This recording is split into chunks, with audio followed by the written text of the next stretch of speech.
TDP మూడో జాబితాను ప్రకటించారు అధినేత చంద్రబాబు నాయుడు. అయితే ప్రకటించినటువంటి మూడో జాబితా వరకు కూడా సుమారుగా చాలా మంది సీనియర్లకు కూడా టికెట్ దక్కకపోవడం అనేది చాలా పెద్ద ఎత్తున సంచలనంగా మారుతుంది. ఇక మరికొన్ని స్థానాల్లో ఏకంగా అభ్యర్థులకు సంబంధించి టికెట్ లేనట్టుగానే చెప్పేట్టుగా చంద్రబాబు యొక్క జాబితా చూస్తే అర్థమవుతుంది. అయితే ఒకసారి దేవినేని ఉమాకు సంబంధించి చూస్తే కనుక దేవినేని ఉమా సీటు ఇక్కడ మరొక వ్యక్తి కేటాయించడం జరిగింది. మైలవరంలోకి కేపీకి, తర్వాత పెనుమలూరులో బోడేకి కేటాయింపు జరిగింది. ఇక దేవినేని ఉమకు సీట్ లేనట్టు కూడా చాలా వరకు ఈ యొక్క జాబితా చూస్తే అర్థమవుతుంది. గతంలో మైలవరం నుంచి ఆయన ప్రాతినిధ్యం వహించారు. ఆ తర్వాత ప్రస్తుతానికి ఇక్కడ కేపీకి ఈ మైలవరం టికెట్ కేటాయిస్తూ మూడవ జాబితాలో పొందుపరిచింది టీడీపీ నాయకత్వం. మరోవైపు పెనుమలూరులో కూడా బోడే ప్రసాద్కి టికెట్ కేటాయింపు చూస్తా ఉన్నాం. మరోవైపు ఇక దేవినేని ఉమకి టికెట్ లేనట్టుగానే ఈ జాబితా చూస్తే అర్థమవుతోంది. ఇక మూడవ జాబితాలోనూ గంటాకు ఇంకా సీట్ ఇవ్వలేదు అధిష్టానం. మరోవైపు పెందుర్తిలోనూ బండారు సత్యనారాయణమూర్తికి షాక్ తగిలిందని చెప్పాలి. ఇక కళా వెంకట్రావుకి ఈ యొక్క జాబితాలో కూడా టికెట్ కేటాయించలేదు చంద్రబాబు.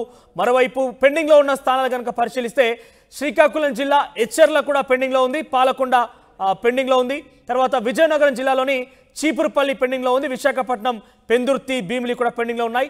ఇక ప్రకాశం జిల్లాలో దర్శి, కడప జిల్లాలో రాజంపేట, బద్వేల్ పెండింగ్లో ఉన్నాయి. సుమారుగా మరికొన్ని స్థానాలు పెండింగ్లో ఉన్నాయి. ఇక్కడ ప్రకటించినటువంటి ఈ మూడో జాబితాలో 13 ఎంపీ స్థానాలు, 11 ఎమ్మెల్యే బదిలీని ప్రకటించింది. దాంట్లో గంటాకు, దేవినేని ఉమాకి, కళా వెంకట్రావుకి అయితే స్థానం కల్పించలేదు. ఈ జాబితా చూస్తే సుమారుగా దేవినేని ఉమాకి టికెట్ లేదన్నట్టుగానే భావించే రకంగా ఈ జాబితా మనకందరికి అర్థమవుతుంది. ఇక మరోవైపు పెద్ద ఎత్తున సీనియర్లకు టికెట్ కేటాయించకపోవడం అనేది కొంత చర్చనీయాంశం అవుతుంది. మాట్లాడదాం. మనతో పాటుగా మా ప్రతినిధి కృష్ణమోహన్ లైవ్ ద్వారా జాయిన్ అవుతారు. ఎస్ కృష్ణమోహన్, సో టీడీపీకి సంబంధించి పెద్ద ఎత్తున కొంతమంది సీనియర్లకు టికెట్ కేటాయించకపోవడం, ముఖ్యంగా గతంలో మంత్రిగా సైతం పనిచేసినటువంటి సీనియర్ టీడీపీ నాయకుడు ఉన్నటువంటి దేవినేని ఉమకి చాలా స్పష్టంగా ఈ జాబితా ద్వారా అర్థమవుతుంది మనకి టికెట్ లేనట్టుగానే భావించాలి. సో అప్డేట్స్ ఏంటి, ఎందుకు టికెట్ నిరాకరించబడిందని చెప్పాలి? అంటే బేసిక్గా ఇప్పుడు 144 పొత్తులో భాగంగా తెలుగుదేశానికి 144 స్థానాల నుంచి పోటీ చేస్తుంది. ఇప్పటి వరకు 139 అంటే స్థానాలని ప్రకటించింది. దీంట్లో ఇంకా మిగిలినవి 5. అయితే ఇప్పుడు వరకు నిన్న మొన్నటి వరకు పెండింగ్ లో ఉన్న సోమిరెడ్డి, చంద్రబాబు రెడ్డి సీటు కూడా ఈ లాస్ట్ లిస్ట్ లో సర్వేపల్లి నుంచి ఆయనకే డిక్లేర్ చేసిన పరిస్థితి అయితే. అయితే ఇప్పటికీ 5 మంది సీనియర్ల వ్యవహారం ఇంకా తేలట్లేదు. ఒకటి గంటా శ్రీనివాసరావు కావచ్చు, పెందుర్తి నుంచి బండారు సత్యనారాయణమూర్తిది కావచ్చు, అలాగే ఎడ్చాల నుంచి కళా వెంకట్రావుది కావచ్చు. ఇట్లా సీనియర్లు వీళ్ళ 3-4 సీనియర్లు, అలాగే దేవినేని ఉమా. ఇప్పుడు కృష్ణా జిల్లా చూసుకుంటే దేవినేని ఉమా సంబంధించిన సీటు ఆల్మోస్ట్ అన్నీ క్లోజ్ అయిపోయింది.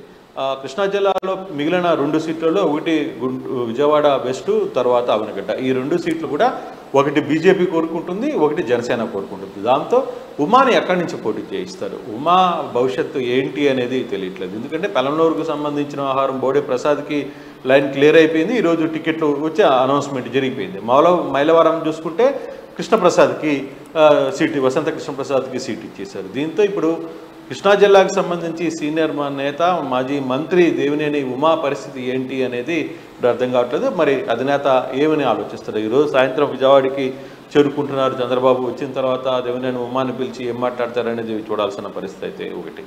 సో ఇప్పుడు గంటా శ్రీనివాసరావు ఆయన భీమిలి అడుగుతున్నారు, కానీ ఆయన చీపురుపల్లి బొమ్మంటున్నారు. కానీ ఇప్పటికీ చీపురుపల్లి సీటు డిక్లేర్ కాలేదు.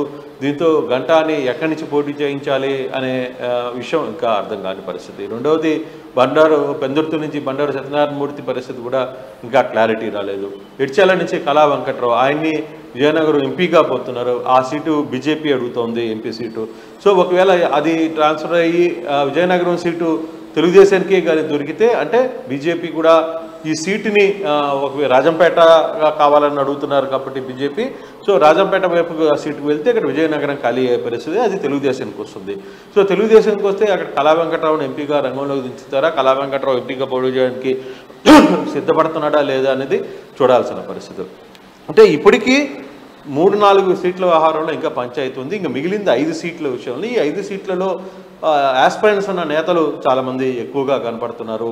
సో వీళ్ళలో ఎలా ఉంటుంది అనేది కూడా చూడాల్సిన పరిస్థితి అయితే. విజయనగరం జిల్లా నేను చెప్పినట్టుగా చీపురుపల్లి, విశాఖపట్నం, పెందుర్తి, భీమిలి, వీటిల్లో విజయనగరం ఇవన్నీ పెండింగ్లో ఉన్నాయి. అలాగే ప్రకాశం జిల్లాలో దర్శి, కడప జిల్లాలో బద్వేలు, రాజంపేట ఆ సీట్లు కూడా ఇంకా ప్రకటించాల్సిన పరిస్థితి అయితే ఉంది. సో శ్రీకాకుళం జిల్లాలో ఎడ్చెర్ల, పాలకొండ. సో ఈ దాదాపుగా ఈ 8 స్థానాలు పెండింగ్లో ఉన్నాయి. ప్రకటించాల్సిన స్థానాలు 5 ఉన్నాయి. అంటే ఇప్పుడు బీజేపీ, జనసేన, టీడీపీ 3 పొత్తులో ఏ స్థానాల్ని కలుపుకునే పరిస్థితి ఉంటుంది మనోజ్, లేకపోతే ఎక్కడ ఎవరిని అకామిడేట్ చేస్తారు? ఒకవేళ బీజేపీ ఇప్పటికే దీనికి సంబంధించిన సీట్లలో కొంత వ్యవహారం ఇచ్చుకుంటే, అంటే సీట్లు కన్ఫర్మ్ అయ్యే పరిస్థితి. రేపు బీజేపీ నేతల మీటింగ్ ఢిల్లీలో జరుగుతుంది, అక్కడ కొంత క్లారిటీ వచ్చే పరిస్థితి. అయితే ఇప్పుడు ఈ 5 స్థానాలకు సంబంధించిన వ్యవహారంలో ఈ రోజుకి కానీ రేపటికి కానీ బీజేపీ, తెలుగుదేశం ఎటువంటి అనౌన్స్మెంట్ చేయదు. ఎందుకంటే రేపు మూడో జాబితా ప్రకటించినప్పటికీ పార్టీలో సీనియర్లకి, గతంలో మంత్రి పదవుల్లో పనిచేసిన వారికి అందరికి కూడా చాలా కీలకమైన వ్యక్తులు అని చెప్పాలి. ఇంకా కూడా టికెట్ కేటాయించకపోవడాన్ని ఎట్లా చూడాలి? టికెట్ వేరే చోట ప్రకటించే అవకాశం ఉందా, లేకుంటే పూర్తిగా నిరాకరించబోతున్నారా? అసలు ప్లాన్ ఏంటి? అంటే టీడీపీ కొంత వ్యూహంలో భాగంగా కొన్ని సీట్లని మార్చాలనుకుంది. ఇప్పుడు గంటాని చేపురుపల్లికి పంపిస్తే అక్కడ బొత్స సత్యనారాయణకి చెక్కు పెట్టచ్చు అనేది తెలుగుదేశం అధినేత ఆలోచన. గంట అక్కడికి పోవడానికి కొంత ఇష్టం చూపించట్లేదు. కాకపోతే నిన్న మొన్నటి నుంచి మాత్రం కొంత చేపురుపల్లికి కూడా పోవడానికి అతను సిద్ధమైనట్టుగా ఉంది. బహుశా అది రేపు బీజేపీ సీట్లు ఇవన్నీ పొత్తులో ఖరారైతే అప్పుడు మిగిలిన సీట్లలో ఈ 5 సీట్లని టీడీపీ రిలీజ్ చేసే పరిస్థితి ఉంటుంది. సో ఇవన్నీ కూడా కొంత ఎడ్చెర్ల, కళా వెంకట్రావు ఆయన్ని కూడా విజయనగరం ఎంపీగా పొమ్మంటున్నారు.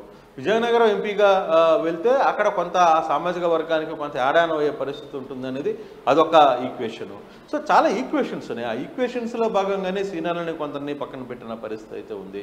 అయితే ఇప్పుడు ఉమా పరిస్థితిని ఒకటి, కృష్ణా జిల్లాలో సీనియరు, కృష్ణా జిల్లాలో కొంత అగ్రెసివ్గా ఉన్న నేత, ఇక్కడ అన్ని పరిస్థితులు తెలిసిన వ్యక్తిని సీటు అకామిడేట్ చేయలేకపోతున్నారు. మైలవరం నుంచి చూసుకుంటే కృష్ణప్రసాద్ వైసీపీ సిట్టింగ్ ఎమ్మెల్యే తెలుగుదేశంలోకి వచ్చారు. దాంతో అతనికి ఆ సీటు కేటాయించాల్సిన పరిస్థితి వచ్చింది. పెనమలూరు అనుకున్నారు, పెనమలూరుని పంపిద్దాం అనుకుంటే పెనమలూరు చూస్తే బోడే ప్రసాద్కి పూర్తిగా అక్కడ బోడే ప్రసాద్ 2 రోజుల పాటు ఆయన చాలా ఆందోళన, కార్యకర్తలు ఆడ ఒప్పుకోలేదు. ఖచ్చితంగా బోడే ప్రసాద్ని నియమించాలనుకుని సో బోడే ప్రసాద్కి సీటు ఈరోజు అనౌన్స్మెంట్ జరిగింది. అయితే చాలా ఈక్వేషన్స్ ఉన్నాయి మనోజ్ దీంట్లో. అంటే సీనియర్లకి పక్కన నెట్టేయాలి, సీనియర్లని వెనక్కి తోసేయాలని కాదు. కాకపోతే నిన్న మొన్నటి దాకా కూడా సోమిరెడ్డి చంద్రబాబు రెడ్డి రాలేదు. ఈరోజు సోమిరెడ్డిది క్లియర్ అయింది.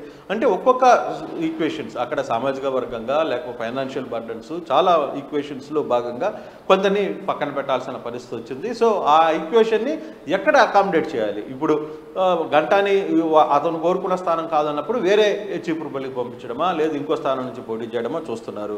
అదే కళా వెంకట్రావు గారు ఎడ్చెర్లలో కాకుండా ఎంపీగా పంపిస్తే ఎలా ఉంటుందని ఒక ఆలోచన. కొంత ఈక్వేషన్స్ నడుస్తున్నాయి. ఆ ఈక్వేషన్స్లో భాగంగా 1-2 ముందు వెనుక నడిచే పరిస్థితి అయితే ఉంటుంది. అయితే రేపు సాయంత్రానికి ఒక క్లారిటీ వచ్చే పరిస్థితి ఉంది. ఉద్దేశపూర్వకంగా మేము ఎవరిని సీనియర్లని పక్కన పెట్టాలని అనుకోవట్లేదని కూడా చంద్రబాబు నాయుడు ఆఫ్రికాతో మాట్లాడారు. కొన్ని ఈక్వేషన్స్ నడుస్తున్నాయి, కొంత పిలిచి మాట్లాడాల్సిన పరిస్థితులు ఉన్నాయి. కాబట్టి 1 by 1 ఎక్కడ క్లారిటీ వస్తుంటే ఆ సీట్లను ప్రకటిస్తూ వస్తున్నాం. అందుకే ఇప్పుడు కూడా 11 అసెంబ్లీ స్థానాలకు సంబంధించి ప్రకటన చేసాం. అసెంబ్లీ ఎంపీలో కూడా 14 స్థానాలని, అక్కడ 13 స్థానాలని ప్రకటించిన పరిస్థితి అయితే ఉంది.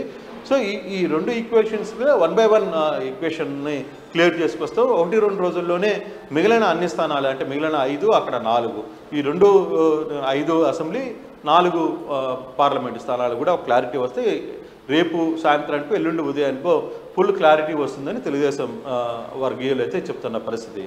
Manoj, thank you Krishnamohan, thank you for the updates. ఓవరాల్గా 3వ జాబితా ప్రకటించింది టీడీపీ అధినేత చంద్రబాబు నాయుడు. సో మొత్తం మీద 3వ జాబితాలో 13 ఎంపీ స్థానాలకి 11 అసెంబ్లీ స్థానాలను ప్రకటించింది. దీంట్లో 3వ జాబితా ప్రకటించినప్పటికీ సుమారుగా చాలా మంది సీనియర్లకు కూడా ఇంకా టికెట్ కేటాయించకపోవడం కొంత చర్చనీయాంశం అవుతుంది. దాంట్లో దేవినేని ఉమ విషయానికి వస్తే ప్రత్యేకంగా మైలవరం నుంచి గతంలో ప్రాతినిధ్యం వహించారు ఆయన. సో పూర్తిగా ఈసారి అక్కడ మరో అభ్యర్థికి కేవీపీకి ప్రకటించడంతో కొంత మైలవరం నుంచి ఇక దేవినేని ఉమ్మని పక్కకు పెట్టినట్టుగా చూడాలి. సో మొత్తం మీద దేవినేని ఉమ్మని నిరాకరించినట్టుగానే ఈ జాబితా ద్వారా మనకు అర్థమవుతుంది. మరోవైపు గంటా శ్రీనివాసరావు యొక్క పోటీ విషయంలో కూడా కొంత అనుమానాలు వ్యక్తమవుతున్నాయి. ఇక కళా వెంకట్రావు తర్వాత బండారు సత్యనారాయణ విషయం కూడా కొంత ఉత్కంఠ రేపుతున్న పరిస్థితి. సో వాళ్ళకు టికెట్ ఇప్పటివరకు కేటాయించలేదు. సో సీనియర్లు అయినప్పటికీ పార్టీలో క్రియాశీలకంగా పనిచేసినప్పటికీ టికెట్ నిరాకరించడంతో అసలు టీడీపీ వ్యూహం ఏ రకంగా ఉండబోతుంది, దానికి సంబంధించి తుది నిర్ణయం ఎప్పుడు తీసుకునే అవకాశం ఉందంటూ కూడా కొంత ఉత్కంఠ కొనసాగుతుంది. సో ఇప్పటి వరకు కూడా ఈ సీనియర్ నాయకులు ఎందుకు పక్కన పెట్టినట్టుగా ఎందుకు పక్కన పెట్టాల్సి వచ్చిందనే విషయం కూడా కొంత ఆందోళన, కొంత సంబంధించిన అనుమానాలు కూడా వ్యక్తమవుతున్నాయి. చూద్దాం మరి తుది జాబితాకు సంబంధించి ఇప్పటికే అధికార పార్టీకి సంబంధించి వైసీపీ పూర్తి స్థాయిలో టికెట్లు ప్రకటించేసింది. ఇక కూటమిలో భాగంగా జనసేన, బీజేపీ, టీడీపీ దఫల వారీగా ప్రకటించినప్పటికీ ఈ మూడో దఫలో కూడా టీడీపీకి సంబంధించి కొంత సీనియర్ నాయకులకి రాకపోవడం అనేది కొంత చర్చనీయాంశం అవుతుంది. చూద్దాం మరి ఏం జరగబోతుందని.